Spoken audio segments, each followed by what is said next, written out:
Hello everyone, मैं हूं जयेश राजगुरु और स्वागत है आप सभी का इस नए इंटरेस्टिंग यूट्यूब वीडियो में।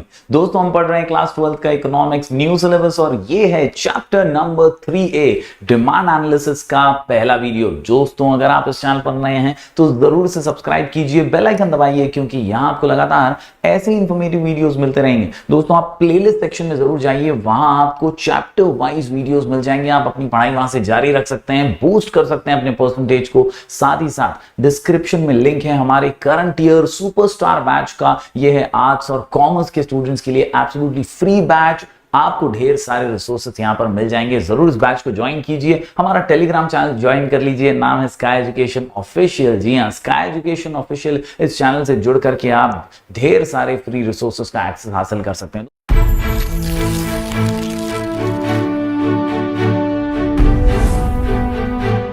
दोस्तों, आज हम बात करने जा रहे हैं दोस्तों 3A डिमांड एनालिसिस की। दोस्तों, इस साल का सबसे इंपॉर्टेंट चैप्टर है ये और बहुत ही महत्वपूर्ण चैप्टर है। दोस्तों, डिमांड एनालिसिस की जब बात आती है तो याद रखिए, कुल मिलाकर के चैप्टर नंबर 3 जो होता है ना, ये 16 मार्क्स का है, 16 मार्क्स का। इसमें 8 मार्क्स जो हैं वो इस चैप्टर के हैं, प्लस 8 मार्क्स जो हैं वो 3B के हैं। तो इस प्रकार 3A और 3B ये बहुत ज्यादा इंपॉर्टेंट चैप्टर्स हैं, 16 मार्क्स बोर्ड एग्जाम में कैरी करते हैं। दैट इज व्हाई इसे पढ़ना बहुत जरूरी है। इसे कभी भी स्किप नहीं करना है, कुछ भी इसमें से स्किप नहीं करना है। आपको दिलो जान से, पूरी मेहनत से हमारे वीडियोस के साथ आपको सारे नोट्स वगैरह भी मिल जाएंगे। तो आप जरूर बेफिक्र होकर इन वीडियोस के जरिए ये दोनों ही चैप्टर्स और 16 मार्क्स पक्के कर सकते हैं। तो चलिए शुरुआत करते हैं कुछ बेसिक कॉन्सेप्ट के साथ। सबसे पहले हमें समझना है कि ये डिमांड एनालिसिस एग्जैक्टली है क्या। माय डियर स्टूडेंट्स, आपको मैं बता दूं कि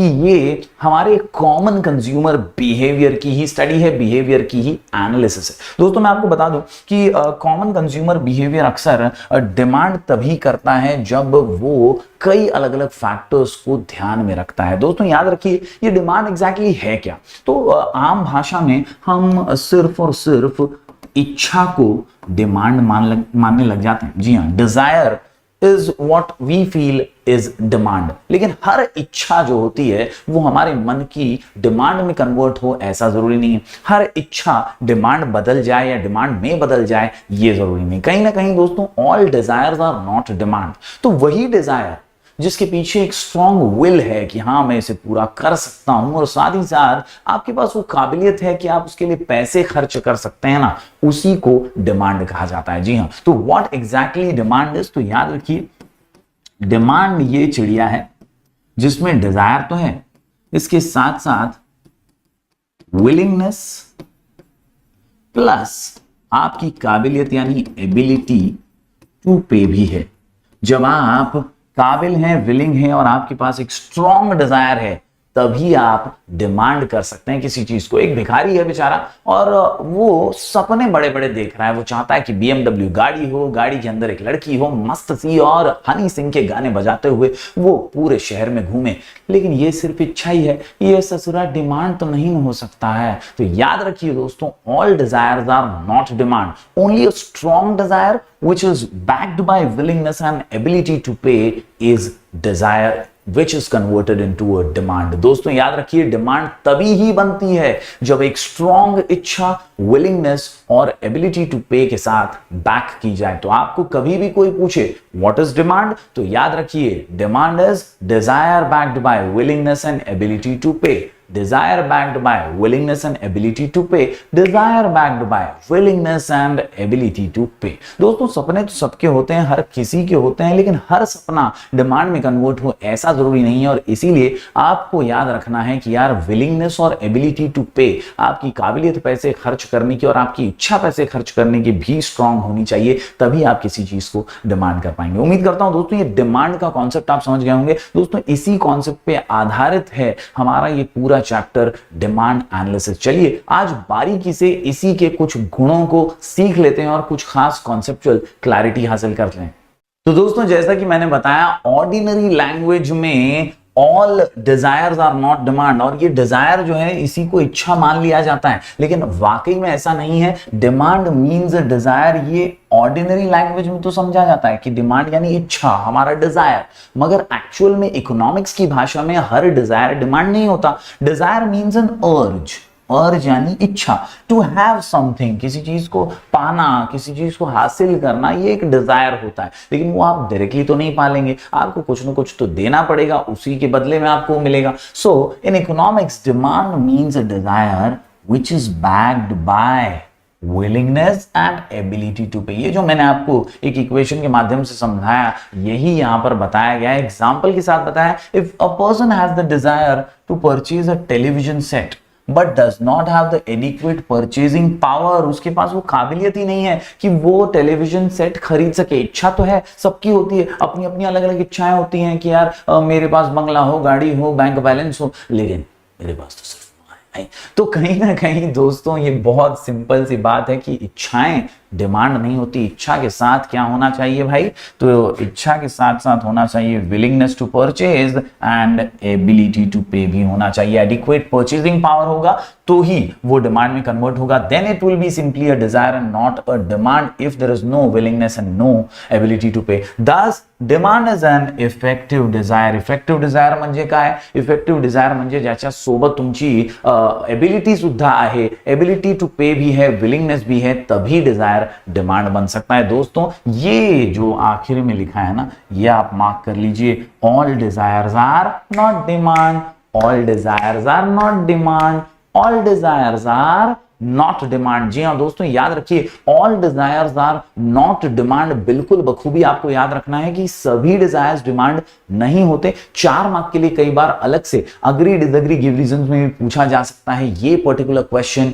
all desires are not demand explain. तर तुम्हाला काय एक्सप्लेन करायचं आहे, आप क्या एक्सप्लेन करेंगे कि यार ऑर्डिनरी लैंग्वेज में डिजायर मतलब डिमांड होता है, लेकिन इकोनॉमिक्स में डिजायर के साथ साथ विलिंगनेस और एबिलिटी टू पे भी होना चाहिए, तभी वो डिमांड हो सकता है, और इसीलिए all desires are not demand. उम्मीद करता हूं ये पहला जो कॉन्सेप्ट है ये आपको आसानी से समझ आ गया होगा। चलिए बढ़ते हैं आगे और कुछ और खास बातें डिमांड के बारे में जान लेते हैं।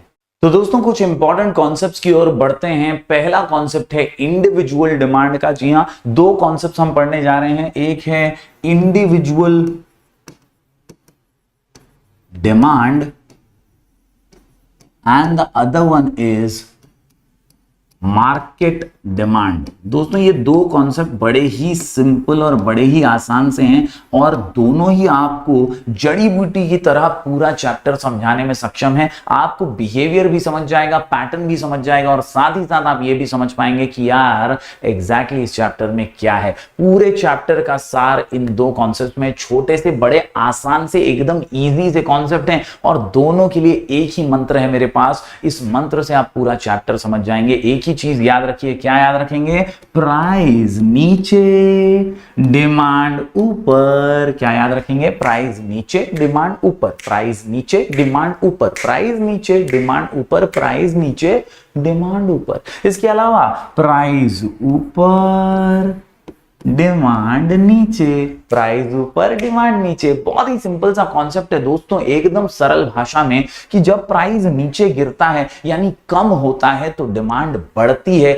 ये आम टेंडेंसी है हमारी तुम्हारी कंज्यूमर्स की कि यार सस्ता है, सेल लगा है, डिस्काउंट है, ऑफर है, तो हम ज्यादा डिमांड करते हैं। बस यही कॉन्सेप्ट आपको याद रखना है कि प्राइस नीचे है, सस्ता है, तो डिमांड ऊपर है, ज्यादा डिमांड है। और साथ ही साथ दोस्तों अगर प्राइस ऊपर है, महंगा है, महंगा है, महंगा है, तो डिमांड उसकी थोड़ी कम ही होती है, तो डिमांड नीचे आ जाता है। तो ये 2 कॉन्सेप्ट जो मैंने आपको समझाया ना, यही इंडिविजुअल डिमांड और मार्केट डिमांड में आपको बताया जा रहा है। इंडिविजुअल डिमांड एक व्यक्ति का इंडिविजुअल लेवल का डिमांड होता है, और मार्केट डिमांड अनेक का डिमांड होता है, जहां बहुत सारे इंडिविजुअल्स होते हैं। एक कलेक्टिव टाइम पर और एक पर्टिकुलर प्राइस पर जब ये डिमांड की जाती है तो इसे इंडिविजुअल और मार्केट डिमांड का नाम दिया जाता है। दोनों में ही मंत्र काफी सिंपल सा है, क्या है, प्राइस नीचे तो डिमांड ऊपर, सस्ता है तो ज्यादा डिमांड, सस्ता है तो ज्यादा डिमांड, और महंगा है तो कम डिमांड, महंगा है तो कम डिमांड। उम्मीद करता हूं दोस्तों ये कॉन्सेप्ट आपको समझा होगा। चलिए अब डिटेल में हम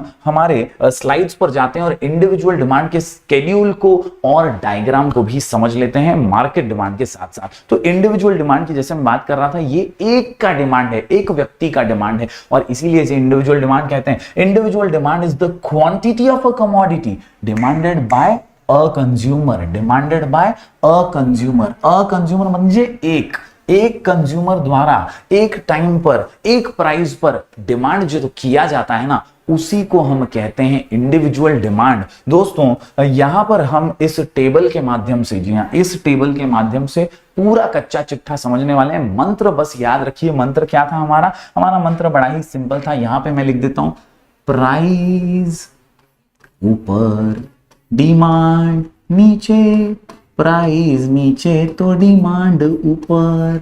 बहुत ही सिंपल है, जब प्राइस महंगा होता है तो डिमांड कम होता है, और जब प्राइस कम होता है तो डिमांड ज्यादा होता है। सेल लगा है, डिस्काउंट है, साड़ी का सेल है, सभी औरतें जा रही हैं खरीदने के लिए। दोस्तों कहीं ना कहीं ये कॉमन टेंडेंसी है हमारी तुम्हारी सबकी, दैट जब सस्ता है तो ज्यादा खरीदते हैं, ज्यादा डिमांड होती है, और वही यहां पर बताई गई है। देखिए एक कॉलम है प्राइस का और एक है क्वांटिटी डिमांडेड का। आप देख सकते हैं जब 10 रुपए प्राइस है कमोडिटी का तो 1 किलो डिमांड है। 10 रुपए प्राइस 1 किलो डिमांड, 10 रुपए प्राइस 1 किलो डिमांड, 10 रुपए प्राइस 1 किलो डिमांड। और जैसे जैसे आप देख रहे हैं 10 से 8, 8 से 6, 6 से 4, 4 से 2, यानी ये प्राइस जो है वो क्या हो रहा है, नीचे जा रहा है। तो याद रखिए प्राइस नीचे तो डिमांड ऊपर। आप देख सकते हैं 10 रुपए पे 1 किलो, 8 रुपए पे बढ़ गया 2 किलो, 6 रुपए पे बढ़ गया 3 किलो, 4 रुपए पे 4 किलो, और 2 रुपया जब प्राइस हुआ एकदम सस्ता हो गया तो डिमांड एकदम ज्यादा हो गई। कितनी हो गई, 5 किलो डिमांड हो गई, यानी सस्ता है तो डिमांड ज्यादा है। उम्मीद करता हूं ये आसान सा कॉन्सेप्चुअल क्लैरिटी आपको मिल रहा होगा।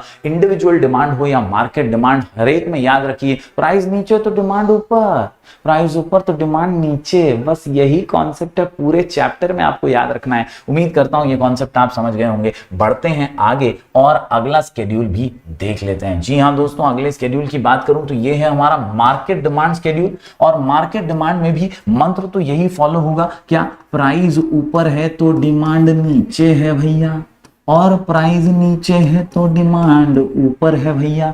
याद रखिए मार्केट डिमांड ये एक का नहीं, ये ऑल कंज्यूमर्स का डिमांड होता है, from all the consumers at a given price. तो यहां पर एक नहीं अनेक का डिमांड है, एक नहीं अनेक का डिमांड है। एक का होता तो इंडिविजुअल डिमांड, अनेक का है तो मार्केट डिमांड। जी हां, तो ये जो टेबल नंबर 3.2 है, यहां अगर आप ध्यान से देखें तो यहां एक कॉलम तो प्राइस का है, दूसरा कॉलम क्वांटिटी का है, लेकिन यहां पर एक कंज्यूमर है, दूसरा कंज्यूमर है, तीसरा कंज्यूमर है, consumer A, B and C.